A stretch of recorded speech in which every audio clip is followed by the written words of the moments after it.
Бразилийн залуу тамирчин Анастасия Байс Muay боксын дэлхийн анх дугаар тэмцээнд 4 дахь удаага төрүүллээ. Тэрээр тай боксоор 6 жилийн турш хичээлж байгаа бөгөөд өдөр бүр бэлтгэл сургалтад хийдэг. Дэлхийн тэмцээний өмнө тэр суралцахаасаа илүүтэйгээр бүхнээ бэлтгэлд зориулахаас өөр аргагүй болжээ.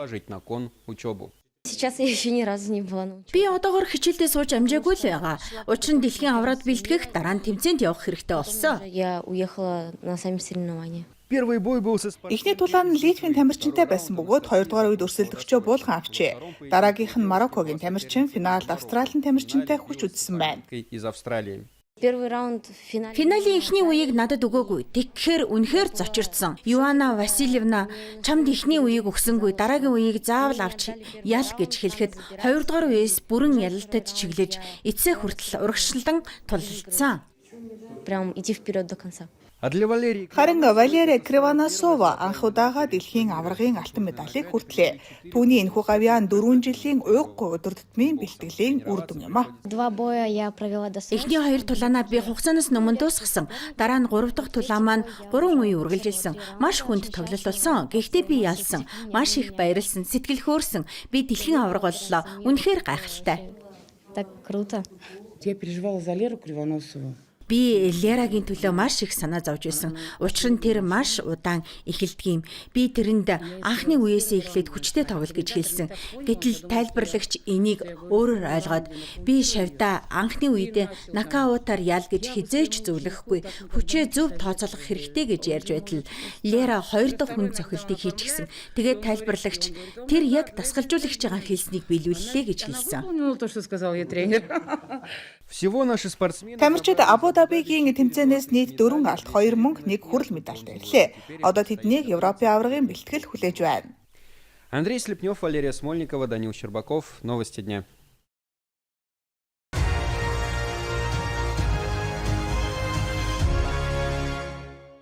Одна из главных тем Энэхүү хурлын гол сэдвүүдийн нэг нь CAR эмчилгээ байлаа. Энэ бол хорт хавдрыг эмчлэх шинэ арга юм. Тус эмчилгээний гол санаа нь цусны эсүүдийг генийн түвшинд өөрчлөн тэдэнд хавдрын эсийг таньж устгах чадвар олоход оршдог. Энэ технологи дэлхийд даяар түүний дотор орсч чирчмтэй хөгжиж байгаа. Хамгийн түрүүнд Америк нэгдсэн улс Израиль хятадд хэрэглэж эхэлсэн бөгөөд 2017 онд CAR эмчилгээний талаар хамгийн түрүүнд хятадын эрдэмтэд мэдээлсэн. Олон жил өнгөрөхөд шинэ мэдлэг туршлага нэмэгдэж одоо Харбины анагаахын их сургуулийн эрдэмтэд өөрсдийн судалгаагаа дахин хуваалцж байна. CAR эмчилгээг өөр сонголтгүй болсон. Уг эмчилгээ байхгүй бол эдгэрэх боломжгүй өвчтнүүдэд ашигладаг юм. Лейкеми, лимфотомтой хүмүүс ийм эмчилгээ хийхгүй бол харамсалтайгаар нас барах аюултай. Гематологи бол цусны өвчнийг суудалж эмчлэх анагаах ухааны салбар. Энэ чиглэл маш хурдтай хөгжиж байгаа бөгөөд эмчилгээ оншилгоо улам хүртээмжтэй чанартай болж байна. Тиймээс зөвхөн Орос болон гадаадын нэртэй мэргэжилтнүүд үгүй ирээдүйн эмч нарч энэ хуралд оролцжээ. Бид олон удаа хамтран ажиллаж харж судалж байсан. Тиймээс өнөөдөр тэдний гематологийн оншилгоо, эмчилгээний шинэ технологиудын талаар хэлэлцэх нь бидний хувьд маш чухал юм. Иймэрхүү мэдлэг туршлагын солилцоо анхных биш. Энэ удаагийн хурал бол 5 дахь удаагийн гематологи, инновац, клиникийн туршлага, олон улсын шинжилгээ ухаан практикийн бага хурал юм. Одоогоор эрхүүгийн бүс нутагт цусны өвчтөд 1500 гаруй хүн бүртгэгдсэн бөгөөд өвчлөлөөр тэргүүлж буйн архаг лимфолейкоз, дараа нь олон туйлд миелома, 3 дугаарт нь архаг миелолейкоз орж байна. Эрхүүгийн бүс нутаг орчин үеийн эмчилгээний төвшөнд хүрээд байна. Өнөөдөр бид Москва, Санкт-Петербургийн адил эмчилгээ хийх боломжтой. Улс даяар онцлогооны тогтолцоо ингэж зохион байгуулагдсан тул хэрэв тухайн мужид тодорхой шинжилгээг хийх боломжгүй бол тэдгээрийг холбооны төвүүдэд гүйцэтгэх нөхцөл бүрдсэн. Эрүүл мэндийн мэргэжилтнүүдийн өмнө одоо амин чухал сорилтууд тулгараад байна. Харин тэдгээрийг зөвхөн хамтын хүчин чармайлтаар даван туулж байна. Специально для программы новости.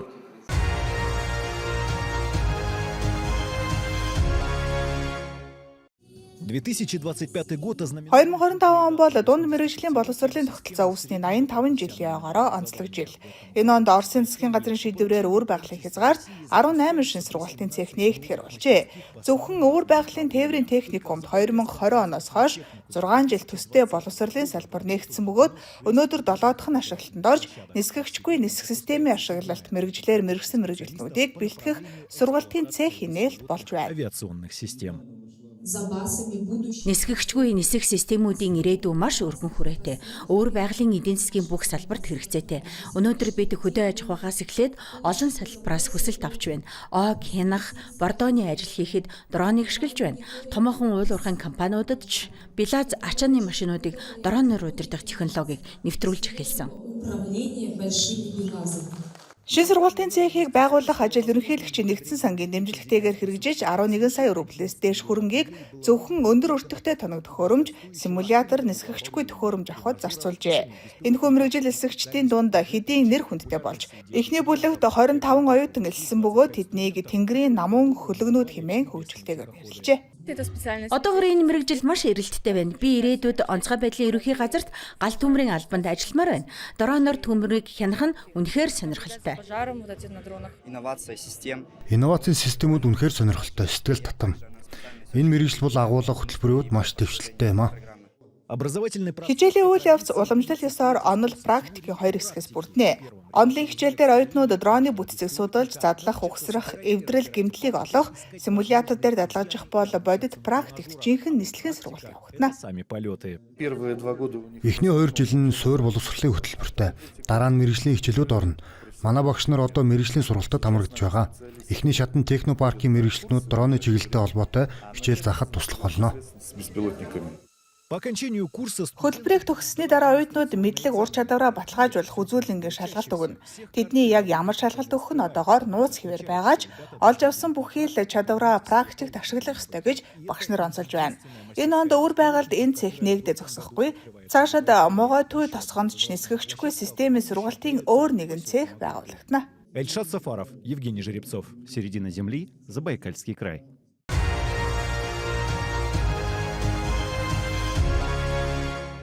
На площади у здания Калмыцкой государственной филармонии. Элстэй хотын халимаг улсын филармоны өмнөх талбайд Халимгийн Баатар Аркадий Манжиевт зориулсан хөшөөг нийлээ. Хөшөө нь уран бүтээлчийг 2 гараа дэлгэн зогсож буй байдлаар дүрсэлсэн нь нээлттэй сэтгэл зочломтгой чанарыг нь бэлэгдэж байна. Суурийг төгөлдөр хуур хөгжмийн товчлуурын хэлбрээр хийсэн бөгөөд цаашид тайз болгон ашиглагдахаж, суурийн зохиогч нь Оросын ардын зураач нэрт баримлж Салават Ширбаков юм байна. Узнавать будущее поколение. Хэрэг бид Манжиев шиг гайхамшигтай хүмүүсийн нэрийг марталгүй дурсаж байвал тэд бидний бүгд найрамд тулсыг бүтээж алдаршуулж байсан гэдгийг залуу үе үргэлж санаж явах болно. Энэ бол зүгээр нэг хөшөө босгосон хэрэг биш юм. Харин ард түмний хувьд маш чухал үйл явдал. Нутгийг минь чимж, иргэдэд амрах боломж олгохын зэрэгцээ жуулчдад соёлын танин мэдхүйн орон зай болж байна. Энэ хүн хинбэ гэж асуухад манай халимгийн нэр төгжмийн зохиолч гэж хариулах болно. Тэгэхээр дэлхийн өнцөг болон бүрт манай ард түмний тухай мэдэх юм аа. Энэ бол үнэхээр сайн хүйс юм.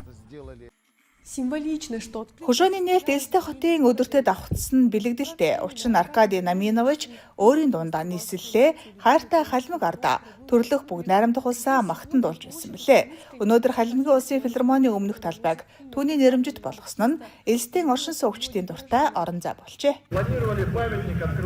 Хөшөөний нээлтийг өчтөр хийхээр төлөвлөсөн ч бороотой байлаа. Халимгийн уд бороо бол сайнны дохио.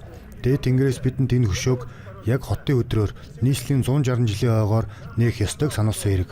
Манай хотын албан ёсны сүлдүү мөн албан бус сүлдүү болсон миний бяцхан элстэй дууг зохиосон хүн бол Аркадий Манжиев юм. Түүнийг манай хотын хүмүүр мэднэ. Филармоны хажууд байрлуулсан ч мөн бэлэгдэлтэй хэрэг юм аа. Өнөөдөр бидний сэтгэлийг дэвтэж буй зүйл бол энэ хөшөө өөрөө Аркадий Манжиевийн уран бүтээл шиг хөнгөн өөрмөц сайхан болсон явдал юм аа. Энэ газар аль хэдийн Элстэй хотын оршин суугчдын амралтын дуртай цэг болж олон хүн энд ирж зугаалдаг болжээ. Энэ бүхэн зөв чин сэтгэлээсээ хийгдсэний нотлогоо юм. многие поклонники Ардын уран бүтээлчийн шүтэн бишрэгч олон хүн шин дурсгалт хөшөөг үзэхээр цугларчээ. Учир нь нэгэн үеийнхэн түүний бүтээлээр өсөж хүмүүжсэн бөгөөд бүгд найрамдах улсын урлаг соёлд оруулсан түүний хувь нэмэр хэмжээлшгүй юм. Аркадий Манжиевийн дурсгал ард олны зүрх сэтгэлд мөнхөрсөөр байна. жители Калмыкии. Клубт дуулж байхад нь хүмүүс угтан авч яг л хөршийнх нь гэрээс саяхан гарч ирээд иргэдтэйгээ уулзсан мэт байдаг байлаа. Тэрээр хийж байгаа бүхнээ байгалийн жамаараа хийдэг асар их эрч хүчтэй хүн байсан. Сая хүнд ганц төрдөг хүмүүсийн нэг шүү дээ. Ийм авьяастай хүмүүс ховор төрдөг юм аа. Ийм сайхан өдөр хөшөөний нээлт болсон нь маш бэлэгдэлтэй хэрэг. Энэ бол өнөөдрийн хамгийн том үйл явдал. Халимгийн хүмүүрийн мэддэг хамгийн хайртай дуучин бүгд найрамдах улсын маань бахархал. Бид хамт ажиллаж явсандаа бахархдаг.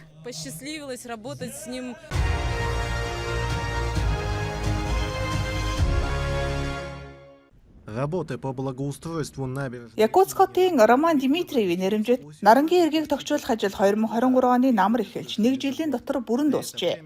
Энэ хугацаанд олон нийтийн орон зай бүхэлдээр шинжлэгдэж, явган зам дахин хийгдэж, гэрэлтүүлэг, дугуйн зам, сүйдрөвчтэй сандал, шин зогсоолууд бий болсон байна. А также новые парковочные места. Мөн иргэд дасгал хийх боломжтой биеийн тамирын төхөөрөмж, дасгал, йогийн зориулалтын бүсийг бий болгож, эргийн үзүүрийн талбайг тохижуулсан. Цаашид жил бүрийн нарангийн эргийг улам бүр сайжруулах төлөвлөгөө бий. Тухайлбал ногоон байгууламж нэмэгдүүлэхээр тусгасан байгаа. Эргийн хамтаар хотын нарангийн эрг буюу нийтийн усан амралтын газарч шинжлэгдэжээ. Томоохон зогсоол бүхий талбай, тохижуулсан нийтийн жорлон, спортын талбай, савлууртай амралтын хэсэг, их хүүхдийн өрөө шинээр бий болжээ. Цаашид нарангийн эргийг 203 дугаар бичил хорооллын зүгийн Парус хүртэл хуучин станц байсан газар хүртэл өргөжүүлэхээр төлөвлөж байна. Жители округа, в котором Эргийн ойролцоо амьдардаг иргэд шинжилэл өөрчлөлтийг өндрөөр үнэлж байна. устройством изменения.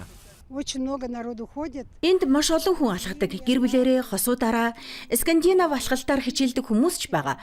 Залуус их хүчлэнгүүдэг. Жишээлбэл бид өглөөний 6-аас 7 цагийн хооронд алхахад зөвхөн тэр үед 30 орчим хүн явж байдгийн. Өдөртөө бараг 100 хүрдэг байх шүү. Вместе с тем горожане За үүнээс гадна Саясаркийн тойргийн нарангийн эрэгт ч их засвар хийгдэж оршин суугчдын талархлыг хүлээжээ. Энэ эрэг бүхэлдээ нуурын дагуу үргэлжилдэг бөгөөд шин завны буудлууд, спортын болон хүүхдийн талбай, харин эхийн цэцэрлэгт дулаан павильон шинээр бий болсон байна. а в сквере матери теплый павильон. Бид одоо инхийн талбайд байна. Энд хүүхдүүдийн тоглоомын талбай, кофе байрладаг. Жил бүр нуурын эргээр тамирчдгүүдэг. Энэ нь биднийг ч спортод татан оролцуулдаг юм. За время работы федерального Холбооны төслийн хүрээд Якутск сүүлийн жилүүдэд 100 гаруй олон нийтийн талбайг тохижуулжээ. Иргэд жил бүрийн санал хураалтаар аль газар илүүтэй засвар шинжилэл шаардлагатайг өөрсдөө сонгодог. инструкции. Энэ жил бид 2026 онд хэрэгжих төслүүдийн рейтингийн санал хураалт явуулсан. Иргэд идэвхтэй оролцсон. 3 ялагч тодорлоо. Эхний байрт Гагарины нэрэмж талбай, 2 дугаар байр Талон нуурын дэрэгдэх Наталья Вадяновагийн нүцгэн зүрх талбайн шинжилэл, харин 3 дугаар байрыг Дулаан нуурын нарангийн эрэг юм а. Напомним, что проект Ерөнхийлөгч Владимир Путиний санаачлахаар эхлүүлсэн 5 тухтай хотын орчин бүрдүүлэх төсөл 2030 он хүртэл сонгогдсон. Энэ хугацаанд улс даяар 30 мянгаас доошгүй нийтийн орон зайг тохижуулахаар төлөвлөж байна. общественных территорий. Тимур Калмогоров, Семен Семенов, Якутск.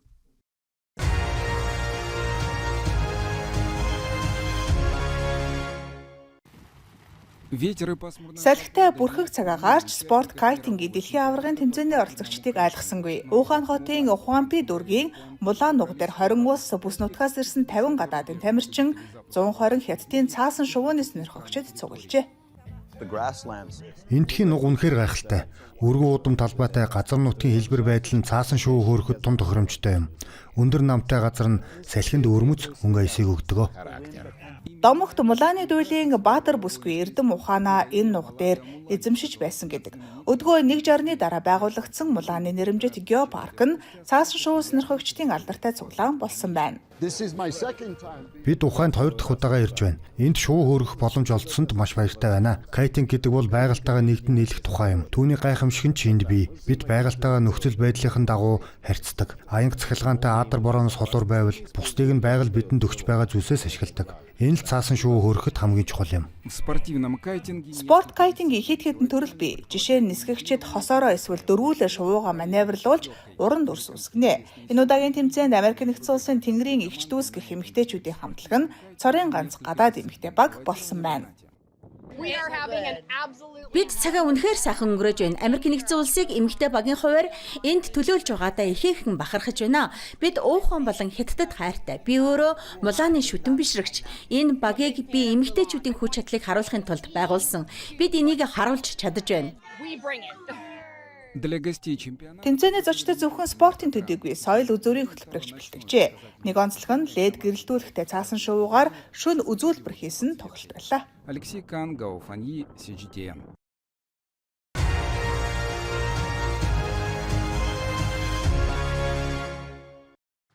Слово «магия» в названии... Хятадын керамикийн удасгалан эд шид хэмээн нэрлсэн нь учиртай.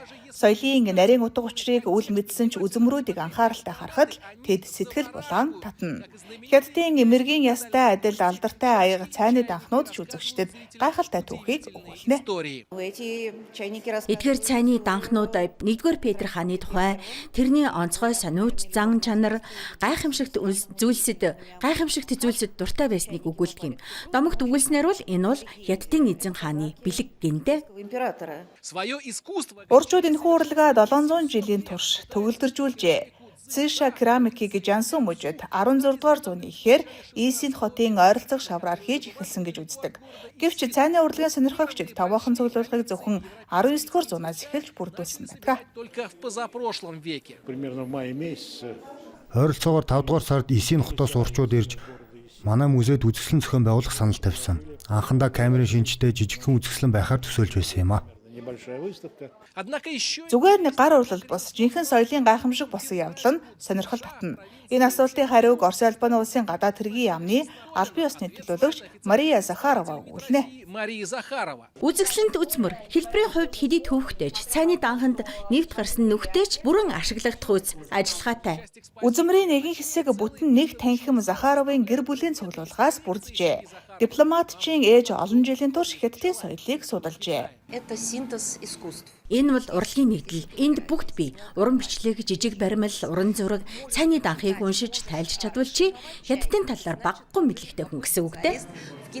Организаторы... Үзэсгэлэнгийн зохион байгуулагчид тус үзэсгэлэнг гар урлал ба урлагийн холбоог эргцүүлэн ботход хүргэнэ гэдэгт санал нэгдэж байна.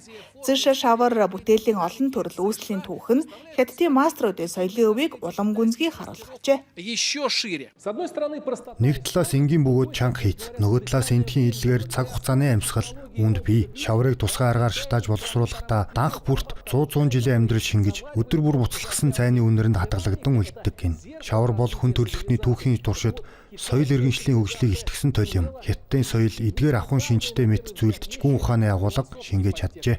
Современные синские... Үзэсгэлэн өндөрлөхөд орчин үеийн Исиний мастерууд өөрсдийн 25 бүтээлээ зүүн өрнийн музейд бэлэг болгон үлдээхээр болжээ. Харин Оросын сэтгүүлчид Хятадд Оросын самоварын үзэсгэлэн гаргах санааг дэвшүүлжээ. Владимир Шабалин специально для CGTN.